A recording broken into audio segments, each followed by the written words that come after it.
Defensively, I thought that's as good as we played in a while, especially in the first half. Obviously, I got tremendous respect for Coach Enfield and their program. They've had an unbelievable year. Their projected seed is ridiculously low, but that's typical of the West Coast bias. So I wish them all the best next week. Hopefully we can all do what we did last year. But our guys, like I said, our defensive effort was tremendous. We got multiple contributions on offense. We only got 46 attempts when we got to the foul line. So most we've been to the foul line in a long time tonight. So attacking the basket pretty well. So I thought the key to the game was our first half defense. We could have had a chance to get away from them by halftime, but Jules and Tyger's foul trouble stopped that. Okay, if you have any questions, please raise your hand. Start back there. Both Tyger and Jaime, where do you see the way you guys were playing last year at the end translating to where you guys are now? Are there things that you're replicating now that you were doing last year, or things that you want to replicate? I mean, I think of it like this. You try to play that way all the time. So whether it's last year, this year, or even 3 years ago, you try to replicate the same way you try to play, and that's play perfect. Not make as many mistakes as the other team, and just keep going and try to, make right decisions and smart plays. I'd say we knew when we went on our run last year, we really locked in on the defensive side of the ball. So, Coach preaches defense, defense, defense. So just got to lock in this year again. Coach, last week against USC. I see the tie again, Sam. I know, it's a new one. Very impressive. Do you see him dressing up this year? I see. He's starting to step it up. Talking at the end of the last SC game, being kind of disappointed with the way things closed out down the stretch, and obviously 20-point game turns to a 10-point game last night, but tonight kind of holds steady in the last few minutes. How did that feel, kind of improving how you guys closed out on both ends of the floor? Well, a lot of that is, the line. We were able to play the guys we wanted to play. Last night, they're pressing Russell, as you know. But at the end of the day, like we said, at halftime, if they don't get to 60, they're not going to be able to catch us. So, like Tyger said, the thing about it is you get to March, you can't rely on shooting to win. There's going to be a game or two where you're probably going to have to score a lot of points to win. But you can control your effort, and if you defend, you always got a chance. So on a rough night, offensively, you still got a chance. So just happy with the way we defended, even down the stretch. For the players, you guys have won 8 of 9 now. What's been kind of the key to locking in? Obviously, defensively, you've been very solid. What's kind of gone into that? What do you guys think has led to this nice run you've had? Being healthy. Yeah. Being healthy, I think, is one for sure. Like I said earlier, I don't think we had one game during the regular season where we had everyone 100% healthy.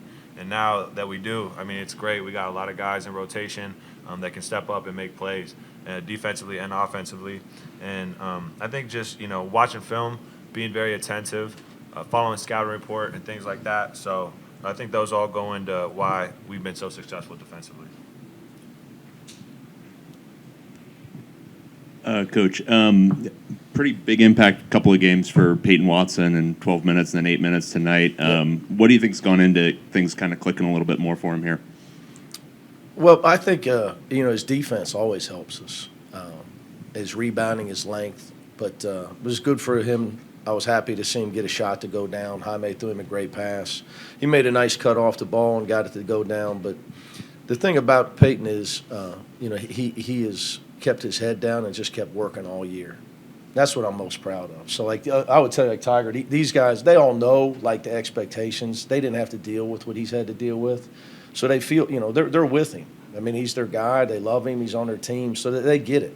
So, when he plays well, these guys are the happiest because they see every day in practice the guy's got an unbelievable attitude. He's just a young kid that didn't play his senior year in high school because of COVID, and he needs to get stronger. And best basketball is probably when he's 23, and his body looks a lot different. So, unlike me, he's gonna get better with age. Right, Tyger? Tiger's like me. That's his problem. He's not going to fill out anymore, other than his hair. For Tiger and Jaime, I know you guys have bigger aspirations, but to beat your rival twice in a week, how excited are you for that? How good does that feel?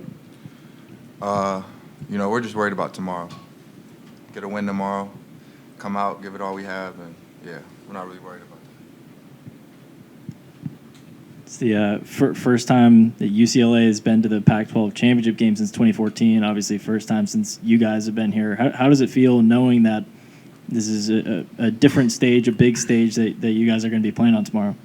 It's a great opportunity for our team. Really give us a good test for where we are proceeding into March.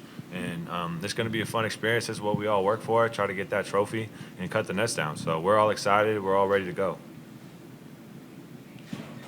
Jaime, you were matched up with Isaiah Mobley a lot tonight. What were you looking to do and take away from him on the defensive end? I was trying to take away his right hand. I know he likes to get there in the post, get to his left shoulder, right hand hook. So I was really trying to take that away from him. He's a really great player. I've been playing against him since, we were kids, been on the same team. I've known him forever. So, it was just another great battle I had with him. And he's a great player. So, just try to take away his right hand. Any other questions? Frank? Mick, you may have talked about this a couple times the last few days, but with Johnny, how do you keep making sure that confidence stays there, Yeah, even I if told the him shooting's not there? At halftime, I worry at times about, especially Johnny, with so much all the draft speculation. I'm a big believer in mental state, and you worry what I had a kid go through it at Cincinnati. People start talking about the draft, and I may be wrong, but I know if I was him and that was maybe a possibility, how much pressure you can put on yourself. And pressure is a good thing. You embrace, just try to win. But if you're stressing out about that type of stuff, and that's in your mind while you're trying to shoot the ball, that's a recipe for disaster. So, I worry about that for him. So I was really happy to see him to get some shots to go down. And I ran a couple ISOs for him, when we were up 10. After he made a couple shots, I thought he could score or get fouled because we got to get him going if we're going to do what he came back to school to do, right? I mean, he can't just be a non-factor for us. So I just don't want him stressing about it. Just got to give your best effort, man. But that's easier. It's easy for me to say. I got a nicer house. For these guys, I mean. It's easy for me to say, hey, man, just do your best. Don't worry about your future, when you got my contract. So, but you got to try to relieve that stress for him somehow. You guys, obviously, last year in the bubble and everything, had the thing after every win, you slap the name up on the bracket. You're doing a little bit of that now here as you're leaving the court with the fans cheering you on now. You had Russell do it tonight. How fun was that? Just obviously a little similar to last year, but different in some ways too. It's a little different. The bracket's a little smaller, but, seeing Russ just run down and everybody surrounding him, just smacking on the board, it's a good feeling. Obviously, it's a good feeling to win, but just see all of us rally around each other, stay together. Because those are my brothers, so it's always good. Sam's got hair like Russ, right? They're related.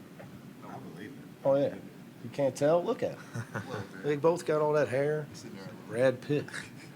Ridiculous. Any other questions? Before I go, I would just say, like you guys talked, Ben, you were talking about rivalry, and you say, like, we don't have animosity. We just don't.